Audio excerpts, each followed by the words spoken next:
Good morning and warm welcome to all of the media representatives from various media houses who have gathered here. Thank you so much for coming. So I believe everyone here must be, aware about the latest AI technologies, and we all have mixed viewpoints about it. So today we have gathered here to know more about this topic and how Instabase is solving the most complex problems of unstructured data and gives you insights from it instantly. For that, we have the founder and CEO of Instabase, Mr. Anant Bhardwaj, with us, who will take you through a tour of what Instabase offers to its customers and clients across the world. About Anant, I'll just say two lines. Anant completed his basic education from Pune. After that, he did his engineering, and then he moved to Stanford for his master's. And while being a student at MIT for his PhD, he started Instabase in 2015. Which became a unicorn in 2019 with a $1 billion valuation, and it is currently a $2 billion valued company. So we have Anant Bhardwaj with us, the founder and CEO of Instabase. Over to you. Thank you. So I think what I will do is... laptop. Yeah. Okay. Can you hear me?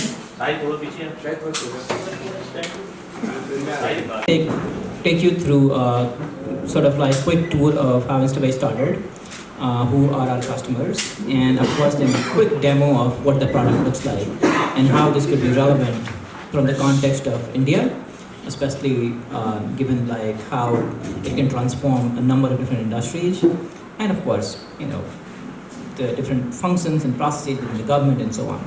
So I think we'll go to the next slide. So before this, I was a PhD student at MIT, dropped out around end of 2015 to start this company. And our mission is to turn the world's unstructured data into insights instantly. What I just really mean is that we believe that any new breakthrough or any big discoveries that will happen over the next coming decades is going to be from the understanding of unstructured data. Whether it is going to be in the field of biology or medical science or space or physics, is going to be by the analysis of the vast amounts of unstructured data. So far, we have only been able to make sense of data that can nicely be represented in table format, right, rows and columns. And now with AI, what you can do is you can take a lot of data that is just in unstructured format, like audio, video, images, files, and so on, and you can understand them. We basically were valued at about $2 billion, 300+ person company across the globe. We are based primarily, started in the United States, so offices in San Francisco, Menlo Park, New York, and then we have offices in London, in UK, and then Bangalore, which is in India. Previous slide. We work with a number of large enterprises, a number of large organizations across the world as our customers. So you can see a lot of names that you might already be familiar with. So big banks like JP Morgan Chase, Goldman Sachs, Bank of America, Citi, HSBC, Standard Chartered, and so on. Then we have a number of large insurance companies like AXA, Northwestern Mutual, a number of tech companies like Uber, for example, whenever Uber onboards a driver, they have to process a bunch of paperwork, right? Their driver license, bunch of their car, insurance paperwork or car paperwork, all of that is done through Instabase. And then, the company like Colgate, for example, whenever they do invoices and those kind of things, they use Instabase. So if we move to the next slide, this is the history. So we started around August 2015. Before this, I was a PhD student at MIT. Since then, a number of prominent investors have gotten involved with Instabase. So Andreessen Horowitz, Greylock and NEA did the seed round, Andreessen Horowitz Series A, Index did Series B, which was a $1 billion valuation round, and then we did the last round, which we announced earlier this year, and that was a $2 billion valuation. So at the very core, which I talked about, what we help you do is we help you convert all of these unstructured information into some decision-making ability immediately. Like whenever you apply for passport or opening house property paperwork or submitting electricity bill, a lot of documents you submit, right? And some humans have to go and understand it. What if machine or artificial intelligence can understand them automatically? That would be super cool, right? So that's what we help basically the organizations do. So I'll just give you a quick demo of like how this all works. So we move to the next slide. So you're going to basically see like how this can be applied in real life. So this is what the website looks like. It's called aihub.instabase.com. This is available in the sense that any one of you can go and log into this website, and you can log in with your email. So it's like freely available for anyone to play with up to a certain point, and after that you can pay more money to use more. So I'll just show you like how easy it is to use this. So for example, let's say somebody submits a passport, and you have to figure out what the details are. Right now, somebody has to manually look at this passport, enter this information in the system. Right? Like that's a lot of work. You should be able to just simply say, extract all the information from this passport in table format. And that's it. Artificial intelligence is going to go look at this particular passport and should be able to give you all the answers immediately. With this wait, as you can see, the answer is coming, it's creating a table for you, and then you sort of like figured out all that stuff. So currently, like you could pass this to underlying whatever other systems are, or Excel sheet, or whatever we are using. But the whole idea is that AI basically looked at this, understood every single thing, and extracted it. Now I could also ask them questions, which is like, when does this document expire? Right? Or things like, which country does this person belong to? And when you ask these questions, artificial intelligence will be able to go and understand these things. Like you say, like, which country does this document belong to? So what is happening in these cases is, instead of like humans needing to look at these stuff, machines or artificial intelligence can do it by itself. So same way, like for example, let's say I have a pay stub, and I have to figure out like how much loan this person needs to get. Now this is a pay stub only for like 2 weeks, as you can see here, right? Between August 15 to August 28. But now if somebody applies for a loan, for a bank to give a loan, they need to understand how much money you make per year. Now somebody has to manually enter, do all the calculations. That's like a lot of work. You should be able to ask AI, which is like, hey, go and extract the net pay and the pay period, and use that to calculate the annual net pay. April और around end of मई early June launch किया था ये, और उसके बाद हमने India में उसका एक्सपेरिमेंट करना शुरू कर दिया था एक्चुअली. तो जो इनिशियल जो टेस्ट किया था हमने इंडिया में, वो स्टूडेंट्स, टीचर्स, प्रोफेसर के साथ किया था. लेकिन इन सारे प्रोजेक्ट को एंटरप्राइज ग्रेड बनाने में थोड़ा टाइम लगता है, जिससे कि बड़े बड़े बैंक यूज कर सके, ऊबर यूज कर सके, सिटी बैंक यूज कर सके, स्टैंडर्ड चार्टर्ड यूज कर सके. तो उसके लिए थोड़ा टाइम लगता है. तो इसलिए जो है वो हमने 5-6 महीना वो टाइम लिया, क्योंकि उसको हम सिक्योर बना सकें, जिससे कि प्राइवेसी मेंटेन कर सकें, जिससे कि आपका डेटा सिक्योर रह सके.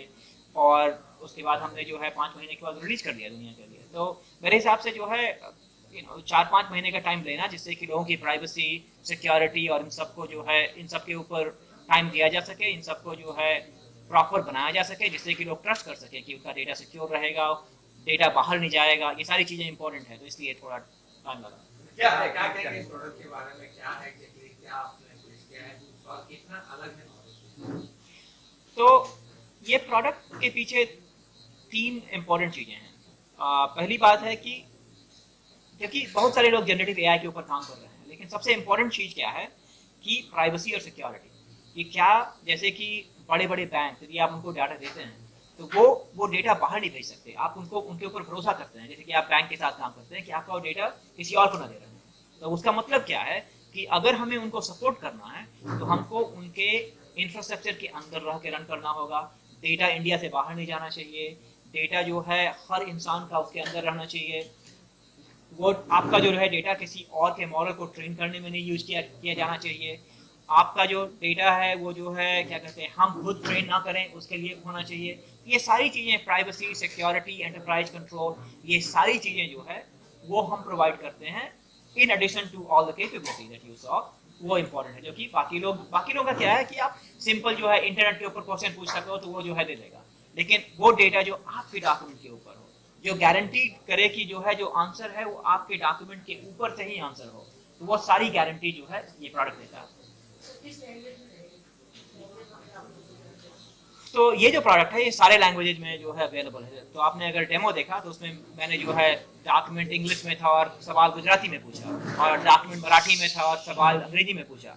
तो ये एक अच्छी चीज़ क्या है इस डॉक्यूमेंट इस पर्टिकुलर प्रोडक्ट में कि आपका जो लैंग्वेज का जो बैरियर है उसको वो बिल्कुल ख़त्म कर देता है।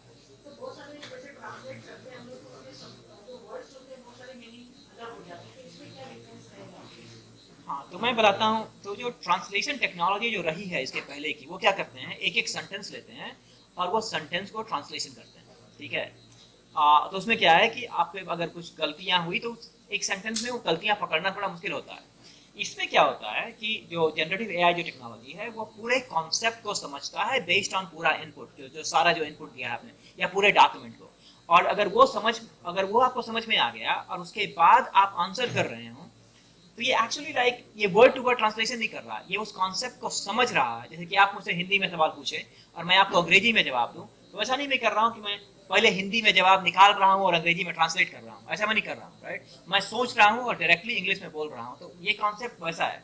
तो इसमें ट्रांसलेट नहीं कर रहा है इस वर्ड को, इसमें क्या कर रहा है कि आपकी उसको समझ रहा है और उसके बाद वो जनरेट कर रहा है। और इस वजह से जो है इसमें गलतियां कम होती हैं और स्पेलिंग मिस्टेक और वो सब जो इनपुट में है वो आउटपुट में नहीं आता, क्योंकि ये वर्ड टू वर्ड ट्रांसलेशन नहीं कर रहा। सर अभी हम डिसाइड है कि आपके ऊपर स्टैंडर्ड चार्ट को सारा दे। हाँ, क्या टारगेट है आपका आगे चलते हुए? हमारा टारगेट ये है कि जितने भी इंडस्ट्रीज हैं जैसे कि banking, insurance, government, health care, इन सब को जो है हम मोर एफिशिएंट बना सकें। क्योंकि इन सब ये सारी जो चीज़ें हैं ये जनरली किसको सर्व करती है, आप लोगों को, राइट। अगर ये सारे लोग जो है इन सब टेक्नोलॉजी को इस्तेमाल करना शुरू करें तो ये किसका फ़ायदा है, ये आप लोगों का। जैसे आप अगर लोन के लिए अप्लाई करते हैं, अगर आपको लोन 5 मिनट में मिले रादर देन जो है 5 हफ्ते में, तो सबको फ़ायदा है ना। अगर आप जब इंश्योरेंस क्लेम करते हो, अगर 3 महीने के बजाय वो 3 दिन लगे, तो सबको फ़ायदा है ना। तो हमारा क्या गोल है कि टू इनेबल जितने भी ऑर्गेनाइजेशन हैं वो सारा ये प्रोडक्ट यूज करके सारी दुनिया को बेहतर सर्विस दे सके। मार्केट में इतनी कंपनीज आने स्टार्टिंग में लोग ऑफर देते हैं, पैसा ट्रांजेक्शन करो तो ऑफर बाद में बंद कर देते हैं, तो ये ऑफर आप भी दे रहे हो या बाद में बंद कर देंगे? तो हम जो है इस बिजनेस में पिछले 7-8 सालों से हैं एक्चुअली। अगर आप देखोगे, और हमारे ये सारे कस्टमर्स हैं, हम बहुत सारे कस्टमर्स हैं पिछले 4-5 सालों के साथ काम कर रहे हैं। तो ये कोई ऐसा ऑफर नहीं है जो हम बंद करेंगे, क्योंकि ये कंप्यूटर साइंस में क्या है ना, आपको देखोगे हर साल चीज़ें सस्ती होती जाती हैं, बाकी चीज़ों में हर साल चीज़ें महंगी होती जाती है। तो एक्चुअली जो हमारा प्राइस है और हमारा जो प्रोडक्ट है हर साल थोड़ा सस्ता हुआ है, ना कि महंगा। तो और मेरे हिसाब से वो ट्रेंड चलता रहेगा।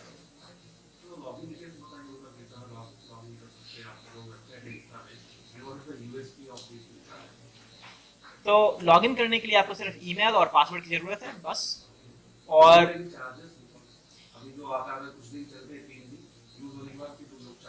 हाँ, तो वो बेसिकली क्या है, पहला 500 क्रेडिट फ्री है, उसके बाद जो है हर क्वेश्चन डिपेंडिंग अपॉन कितने पेज के ऊपर पूछ रहे हो, तो उसके लिए वो जो है 8 या 9 पैसे लगते हैं, 7 या 8 पैसे पर क्वेश्चन के लिए। लेकिन आप सोचो कि आप जो है जैसे बड़ा सा लीगल डॉक्यूमेंट है, उसके ऊपर जो है आप सवाल पूछ रहे हो कि बताओ किसका की मुद्दा क्या है, 8 पैसा जो है काफ़ी सस्ता है। तो ऐसा नहीं है कि जो है बहुत महंगा है। तो जो क्रेडिट जो हम चार्ज कर रहे हैं वो हर क्वेरी के लिए जो है बहुत ही कम है।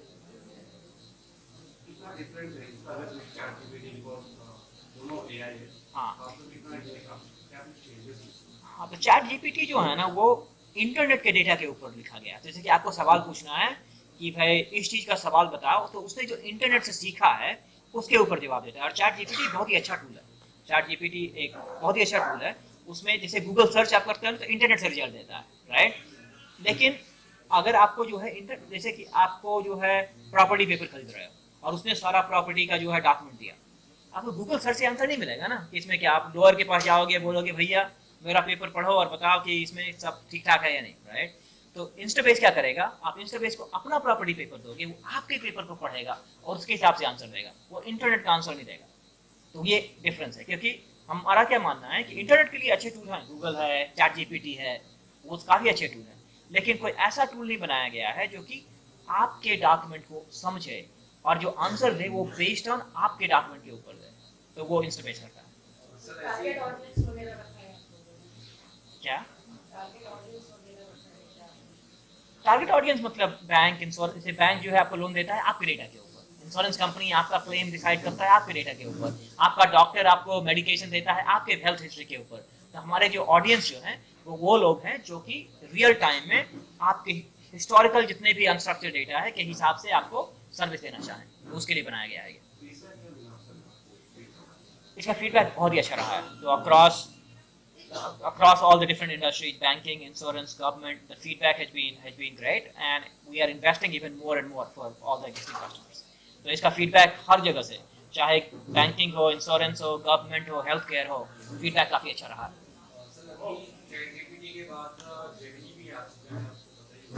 जी हाँ।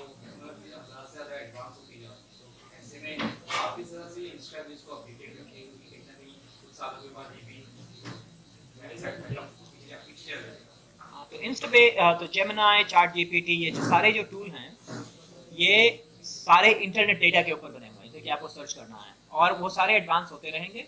और हमारे पास भी जो हमारा जो रिसर्च टीम है वो हमेशा बेंचमार्क करता रहता है उसके हिसाब से। तो ये जो फील्ड है, ये हमने जो है, ये जो मॉडल जो है हम लोग हर 2 हफ्ते में नया जो है बदलते रहते हैं। तो मतलब जो अगर AI हब जो प्रोडक्ट देखोगे, हर 2 हफ्ते में हम लोग अपडेट करते हैं, क्योंकि ये टेक्नोलॉजी काफ़ी तेज़ी से बदल रहा है, और ये ज़रूरी है कि हमारा जो प्रोडक्ट है वो उसी लेवल पे रहे जहाँ पे बाकी सारे टॉप क्लास प्रोडक्ट्स हैं।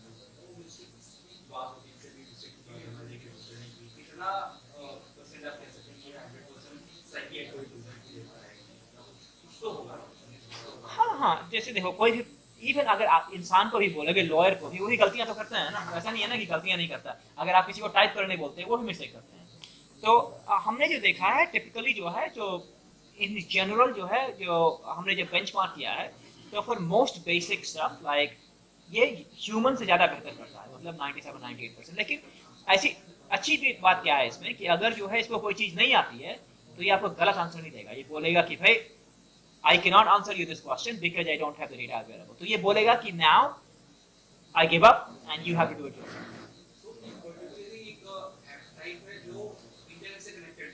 इंटरनेट से कनेक्टेड नहीं है, कुछ नहीं है।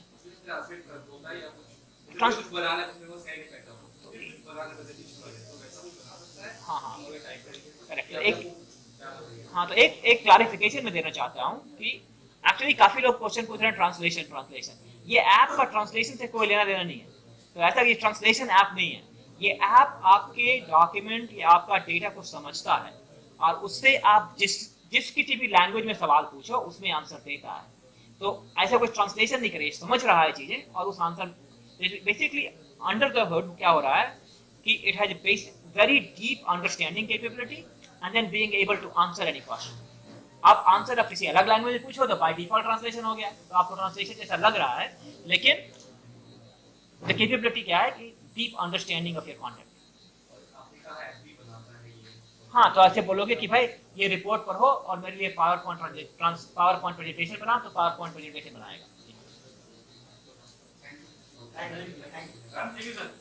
बताया कि जो है पहला 500 क्रेडिट फ्री है, कोई भी इस्तेमाल कर सकता है, और उसके बाद जो है पर क्वेरी का 1 सेंट चार्ज किया जाता है।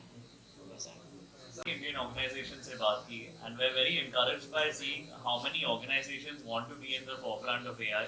सब लोग AI अपने बिजनेस में लेना चाहते हैं ताकि वो ज़्यादा बेहतर कस्टमर सर्विस कर सके, उनका कॉस्ट भी कम रहे और नई चीज़ें दे पाए।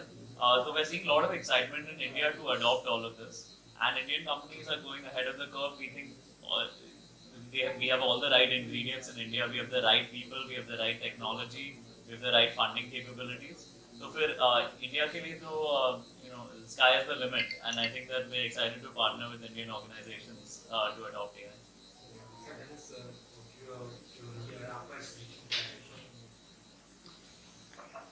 आई थिंक AI हब सबके लिए, आप जैसे पूछ रहे थे टारगेट ऑडियंस, तो मैं ये बताऊंगा कि आज आप ही लोगों ने डेमो देखा, तो मैं दावे के साथ कहता हूं कि आप घर पे जाके तो खुद एक बार इसको पक्का से कोशिश करेंगे, क्योंकि आपके लिए भी यूजफुल है।